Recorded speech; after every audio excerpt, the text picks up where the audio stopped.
Hi, Alex from Stoic Conditioning. Got a really great question that's come in that's quite a common one that we have come into our Q&As, and that is, how would we recommend somebody starts training from scratch? Now, Stoic Conditioning was founded on getting guys into really good shape for UKSF selection. That was kind of like our mainstay, our first cycle that we wrote for.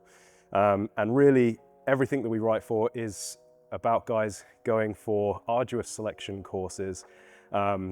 However, there are a lot of cycles that would benefit people just starting from scratch. If we looked at the training cycles that we have currently, the fundamental cycle is where we would start people. It's a training cycle that really focuses on key movement patterns, like the fundamental human movement patterns, which is hip hinging, squatting, unilateral movements, pulling, pushing, twisting, that kind of thing. And it works on a very low volume to start with and then ramps up towards the end. And we call them cycles because they're cyclical in nature. You can repeat these cycles, and because you're going to be stronger and quicker or running further, moving faster, each time you go through the cycle, the volume will take care of itself as it goes through. But if we were to give advice to somebody who was maybe in their teens, very early in their training career, maybe they've never done any S&C before and they're looking to go into the tri-services in the UK or anywhere else in the world of basic entry, this is how we would set it out.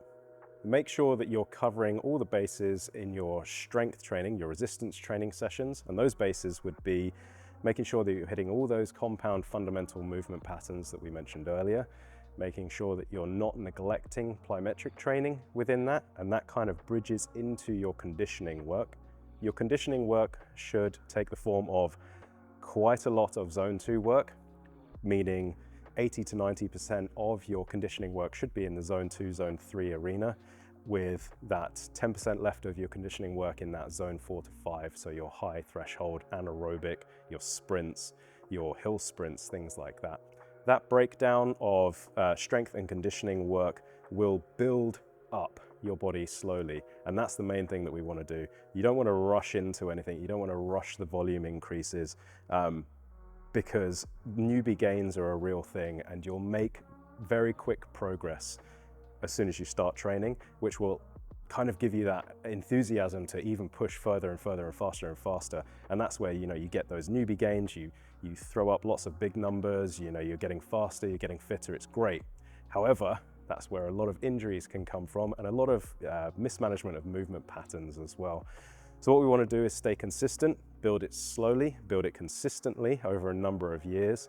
You know, just focus on the big movement patterns. Don't get too bogged down in isolation patterns unless you want to fill out your sleeves a bit more, in which case bicep curls and tricep extensions will help.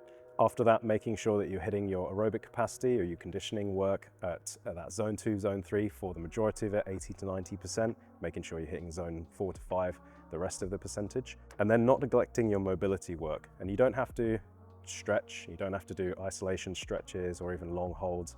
Your mobility work can be built into your strength training, just making sure that you're going through a full range of motion, not cheating reps, there's no need to.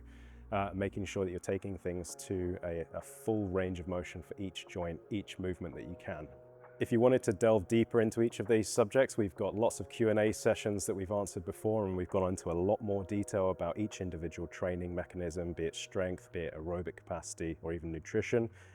Have a check out of those on our YouTube channel. It's always worth remembering, guys, that advanced skills are the basics mastered. Don't skip out on the basics, don't skip out on the fundamentals. Make sure you have a broad base of strength work, conditioning work, twin that with mobility, good nutrition and sleep, of course, and then just stay consistent for a long period of time. Hopefully that helps answer that question. If you guys have any other questions related to this or any other questions, pop them in the comments section below or hit us up on DMs on our Instagram. From everyone behind Stoic Conditioning, wherever you are in the world, stay safe, and we'll catch you on the next one.